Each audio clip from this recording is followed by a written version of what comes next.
우리 창세기 23장은 가나안 땅에 들어가서 사는 아브라함의 이야기가 나옵니다. 거기 가나안 땅 해족속 에브론이라는 사람이 땅 주인이었는데, 아브라함이 그 해 땅 일부분인 지금으로 말하면 헤브론 땅을 이제 자기 아내 사라를 묻는 땅으로 구입하려 합니다. 근데 이미 아브라함이 그 지역의 유지였고 또 직접 간접 아브라함의 여러 가지 은혜를 입었기 때문에 에브론이라는 사람이 굳이 돈을 안 주셔도 됩니다. 그 땅 뭐 그 몇 평이나 한다고 엄청난 땅인데 그냥 저희 땅에 이렇게 묘 쓰시면 됩니다. 그냥 가지십시오, 이렇게 말을 했습니다. 근데 아브라함은 아닙니다. 내가 값을 주고 그 땅을 구입하겠습니다. 또 이제 신랑이가 그냥 그거 뭐 몇백 평 안 되는 거 그냥 그렇게 하시면 됩니다. 아닙니다. 제가 값을 주겠습니다.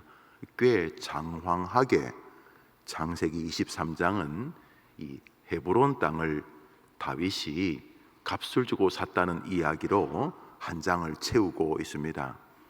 그냥 뭐 한 줄 정도면 될 것 같은데, 그런데 여기 보면은 여러 증인들 앞에서 그 땅을 샀다 이렇게 말합니다. 우선 13절을 다시 한번 읽습니다. 읽읍시다. 시작. 그 땅의 백성이 듣는 데서 에브론에게 말하여 이르되, 당신이 합당히 여기면 청하건대 내 말을 들으시오. 내가 그 밭값을 당신에게 주리니 당신은 내게서 받으시오. 내가 나의 죽은 자를 거기 장사하겠노라. 이 헤브론 땅을 값을 주고 사는데, 여러 백성들이 듣는 자리에서 이 땅의 소유가 내 것이 되었다, 내 것이 되도록 내가 값을 주고 샀다, 이렇게 말하고 있습니다. 뭐 그런가 보다 할 수 있는데 밑으로 내려오십니다. 밑으로 내려오셔서 우리 18절부터 좀 읽겠습니다. 먼저 18절을 읽읍시다. 18절, 19절 두 절 읽습니다. 먼저 18절 읽습니다. 시작. 성문에 들어온 모든 헷 족속이 보는 데서 아브라함의 소유로 확정된지라. 그 후에 아브라함이 그 아내 사라를 가나안 땅 마므레 앞 막블레 밭 굴에 장사했더라. 마므레는 곧 헤브론이라. 이 헤브론 땅은 이제 성경에서 계속 나오는 땅입니다. 기억나시죠?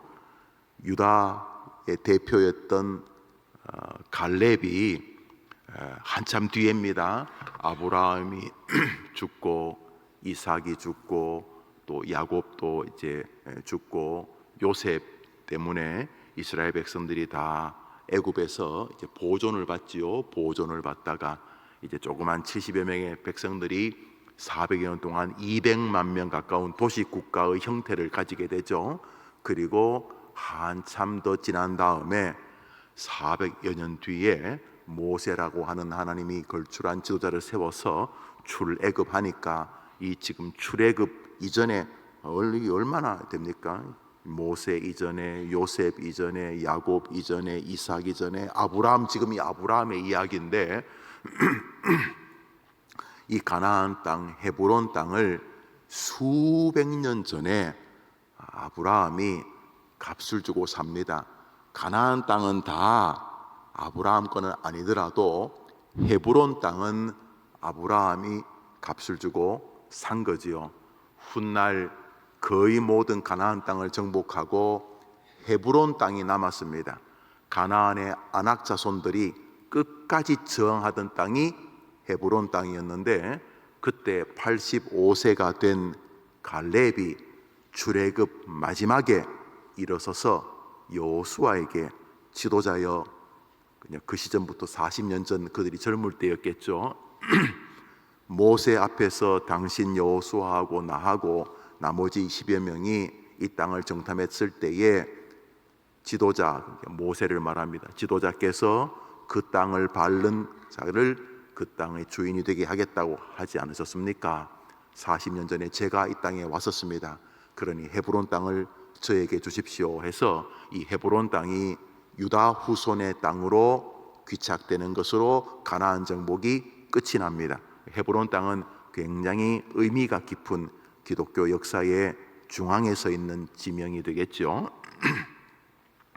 그런데 오늘 성경을 보면 13절도 15절도 여러 증인들이 보는 데서, 여러 증인들이 듣는 데서 아브라함이 분명히 값을 주고 그 땅을 샀다, 이렇게 지금 말하고 있는 것입니다. 그러니까 그 땅은 아브라함의 소유다, 이런 이야기죠. 값을 주고 사면서 온 천지에 증명하였다는 것 아닙니까? 이 가나안 땅 가운데 이 헤브론 땅은 저 아브라함 저 사람이 돈 주고 샀다. 그러니까 그 후손에게도 이 땅은 그 집 거죠. 그 아버지가 샀으니까 다른 것 몰라도 이 땅은 이 집안 거다, 이런 것 아닙니까? 여러 증인들 앞에서 헤브론 땅의 소유주가 아브라함이라는 것을 말씀하고 있습니다. 여러분, 기독교가 무엇입니까?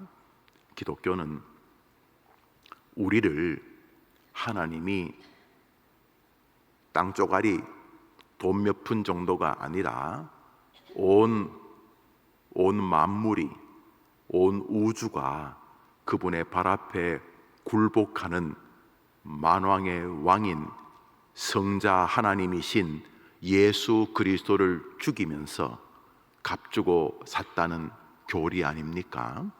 기독교 교리가 뭡니까? 여러분의 주인이 여러분이 아니고 해쪽 속이 아니고 에브론이 아니고 아브라함 것인 것처럼 기독교는 무슨 종교입니까? 기독교는 여러분을 하나님이 값을 주고 샀다는 종교 아닙니까? 여러분 동의하십니까? 그래서 여러분이 그분을 주인, 밭주인이라고 부르는 것을 로드, 주님이라고 부르는 것입니다. 주님이 뭡니까? 내 주인이라는 뜻이죠. 왜요? 왜 주인인데요? 기억 안 나니? 내가 이 땅을 너희 모든 족속들이 보고 듣는 데서 값을 지불하고 샀다. 이 헤브론 땅은 내 땅이다, 이 말 아닙니까? 기독교가 뭡니까? 기독교는 여러분을 하나님이 예수 그리스도를 주고 샀다는 것입니다. 여러분이 영원히 지옥으로 가야 되는데, 하늘나라에서 볼 때 완전히 쓰레기 같은 인생인데, 하나님이 여러분을 빛나는 땅으로 당신의 값을 주고 샀다는 종교 아닙니까? 그래서 여러분도 고백하지 하는 거 아닙니까? 나의 주, 나의 주님, 나의 주인, 나의 로드, 나의 아버지라고 고백하는 거 아닙니까? 여러분의 소유가 하나님께로 넘어갔다고 믿으면 아멘 해 보십시오. 이제 그것을 중심으로 인생을 정리하는 사람이 그리스도인 아닙니까? 여러분은 여러분의 인생에 여러분이 주인 되기를 바라시겠지만, 이미 하나님은 여러분을 당신의 소유라고 생각하십니다.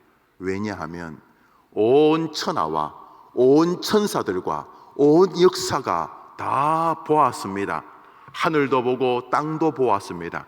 하나님이 여러분을 자기 것으로 만들기 위하여 어마어마한 값을 지불하셨습니다. 예수 그리스도의 십자가입니다. 그분이 십자가에 운명하실 때 하늘도 울고 땅도 울었습니다. 하늘에 검은 구름이 어둠처럼 바뀌었고 땅도 지질이나 흔들렸다고 성경은 말합니다. 예수 그리스도 죽을 수 없는 분이 죽으셨습니다. 값을 지불하신 것입니다. 하나님의 품에서 나와서 저 사망 권세에 자기의 값을 지불하셨습니다. 원래 우리의 몫인데, 영원한 저주는 우리의 것인데, 우리가 받을 모든 저주를 당신이 직접 값을 지불하고 당신의 것으로 구입하셨습니다. 그래서 우리는 예수님을 나의 주님, 나의 주인님이라고 부릅니다.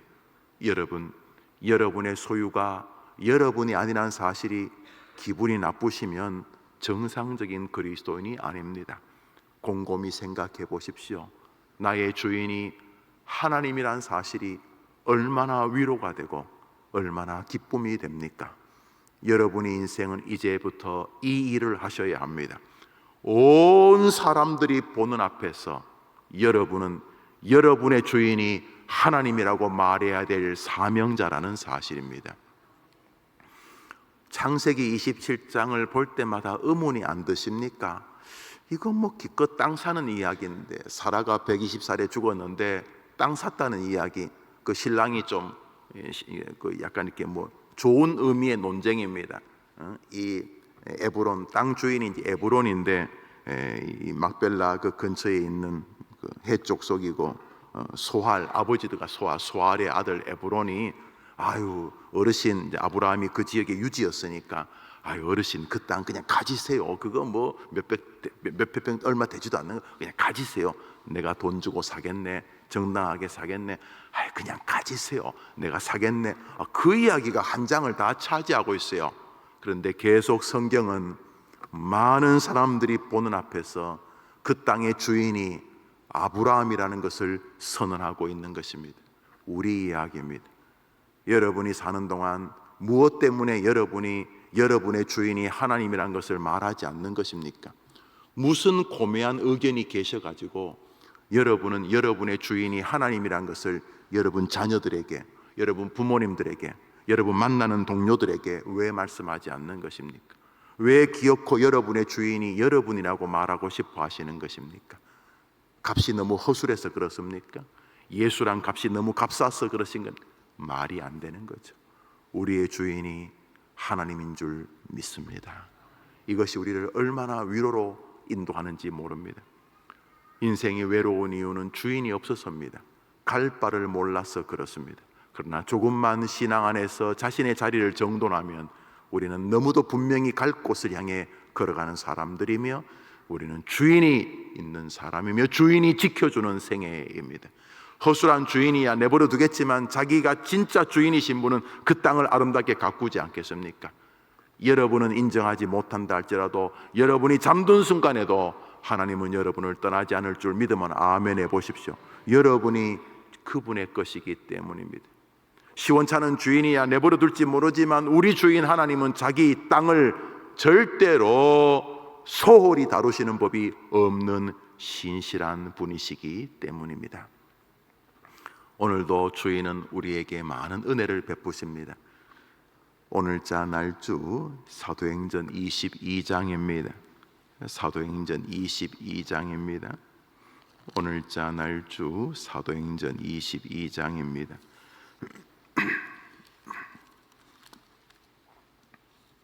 사도행전 끝으로 가서 사도 바울이 사람들 앞에 자기를 소개하면서 하는 간증입니다. 어젯밤에 우리 곽강규 장로님이 간증을 하셔서 우리 성도들에게 큰 은혜를 주셨는데,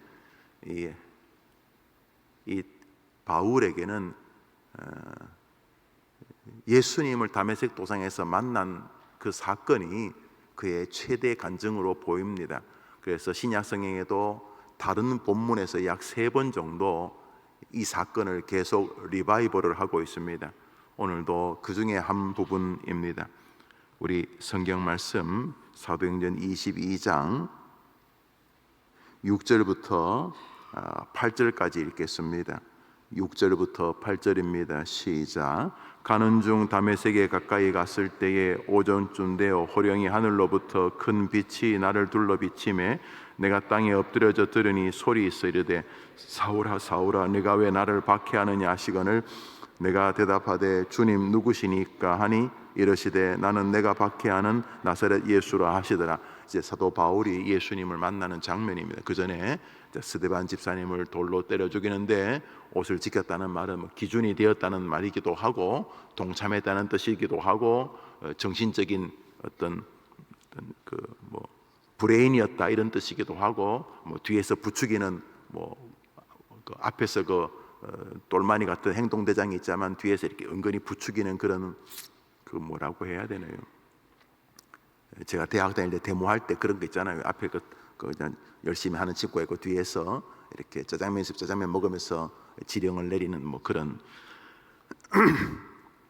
여튼간에 스데반을 돌로 때려 죽이는 데 일에 앞장섰던 사울이란 청년에게 우리 주님이 나타나십니다. 나타나서 딱 한 말씀 하십니다. 나는 예수다. 네가 박해하는 예수다. 이 한마디가 이 똑똑한 청년의 인생을 송두리째 변화시켰습니다. 이유는 예수는 이 사람의 생각에는 죽은 존재, 그냥 아무것도 아닌 한 인물이었기 때문입니다. 그저 자기 똘마니 12명 데리고 다니면서 폼이나 잡고 다니는 뭐 성경 쪼가리 좀 알고 있는 뭐 그런 사람 중에 한 명이었습니다. 그런데 아니었습니다. 다윗의 후손으로 오실 메시아 사상을 정확히 알고 있던 율법학자이기도 했던 사도 바울, 그는 보라 처녀가 잉태하여 아들을 낳을 것이요 그는 하나님 우리와 함께하는 임마누엘이라, 그는 성경을 다 알고 있었습니다.